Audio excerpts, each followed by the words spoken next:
ქართველი ხარ შენ გენაცვალე. უეჭველი ქართველი ხარ არა? ჩემი ცოლ ზაქალებში თამაშობდი ცოტა სულელი ოფისის გოგოს. აი მე რა გაყვირებს? ხო ხედავ ძინავს ადამიანს. როი? უკაცრავად. ამ როლის გამო რეალურ ცხოვრებაში ადამიანებს ხომ არ გონიხარ სულელი. აღარ მაქვს სცენა და ჩემი სცენა არის ნამდვილი ურთიერთობები დღეს. რეჟისორისგან უხამსი შეთავაზებები თუ მიგერეა? შარი გინდა?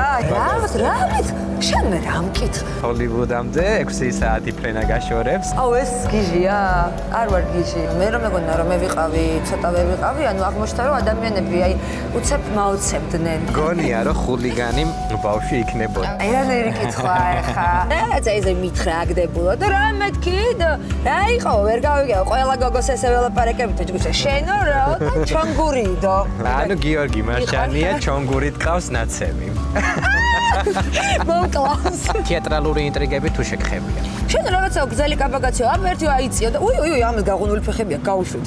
როლი რომელიც ითამაშე და დღემდე ფიქრობ რომ დარე დასრულებდი და რაღაცა უნიჭოდ გამოგივიდე. საქმეებს რო არჩევდი ეგეთი დრო იყო.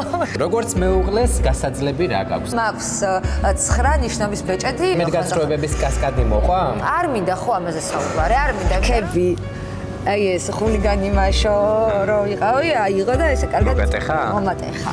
რო ჩამოვედი, სადღაც 7 თვე, ისეთ ცუდად ვიყავი, რომ სახელგარეთ არ გამოდიოდი. მეგონა დაკარგული წერტილი სამყაროში თავი. ყველა მიყიდა რაღაცა და შენ ერთი ბინე როგორ ვერ იყიდე, მეტყვია ხოლმე. არ მინდა ამაზე საუბარი. ყველაზე მე არა, მოიცადე არა.